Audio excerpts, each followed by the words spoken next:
Data from India's Chandrayaan-1 mission continues to bring us new surprises, and researchers estimate the size of a prehistoric megashark. On this edition of Scientifics, we bring you the top science stories of the week from across the globe. Using data from a NASA instrument on board India's Chandrayaan-1 mission, scientists have for the first time discovered the oxidized iron mineral hematite at high latitudes on the moon. The findings come as a surprise to planetary scientists since the lunar surface is virtually devoid of any oxygen. Iron is highly reactive with oxygen, forming reddish rust commonly seen on Earth. On Moon, however, hydrogen in the solar wind blasts the surface, which acts in opposition to oxidation. So the presence of highly oxidized iron-bearing minerals such as hematite is an unexpected discovery. According to the researchers from the University of Hawaii, the lunar hematite may have formed with the help of oxygen from the Earth's upper atmosphere that has been continuously blown to the lunar surface by solar winds during the past several billion years. The team hopes that future missions can return hematite samples from the polar regions of the moon.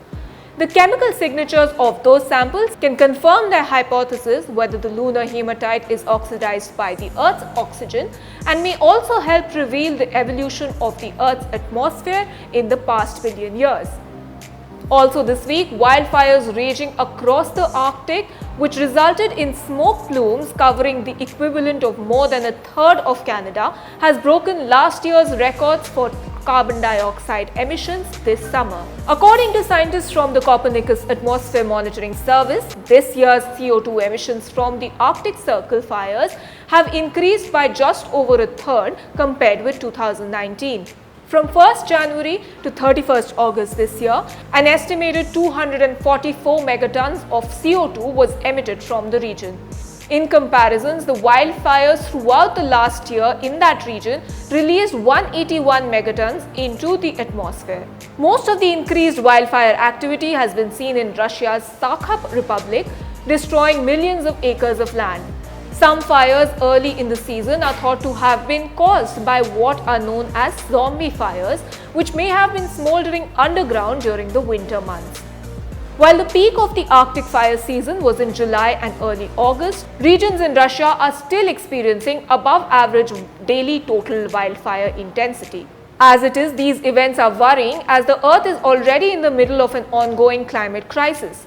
To make matters worse, a team from Columbia University has found that the Greenland ice sheet has already crossed its tipping point some 20 years back.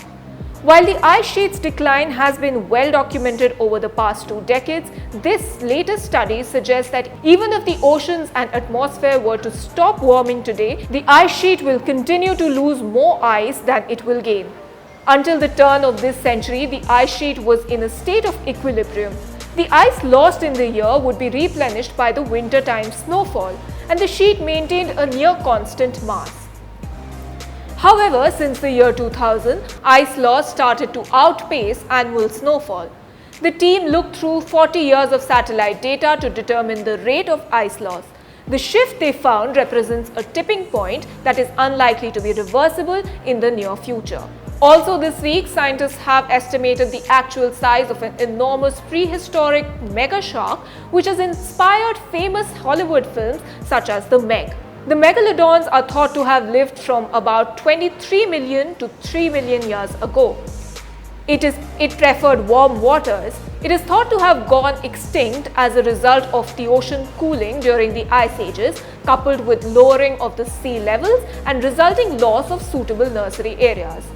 Until now, only the length of a species known as Otodus megalodon had been estimated.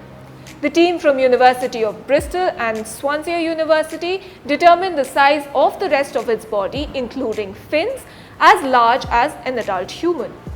The team used mathematical methods and comparisons with living relatives to find the overall size of the megalodon.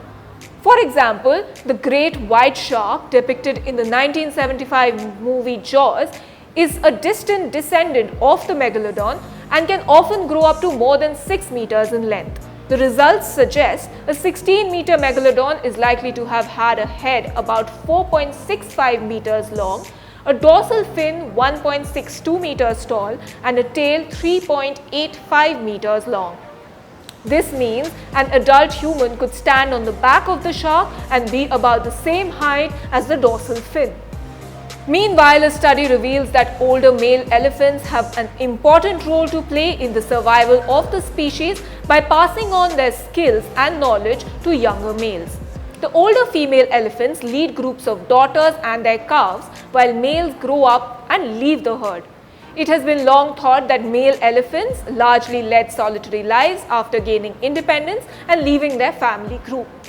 The team found that mature adult bulls were likely to travel at the front of groups of males, suggesting they may be important leaders with valuable ecological knowledge. The idea that lone older males do little for the survival of the species has been used as an argument to support the legal trophy hunting of old males in some countries. However, the study shows that mature male elephants also play an important role in leading these younger males. The research implies that the poaching or hunting of these solitary males could have a disastrous impact on the future of the species. This is Mohana Basu for The Print. Do subscribe to our YouTube channel for the latest updates.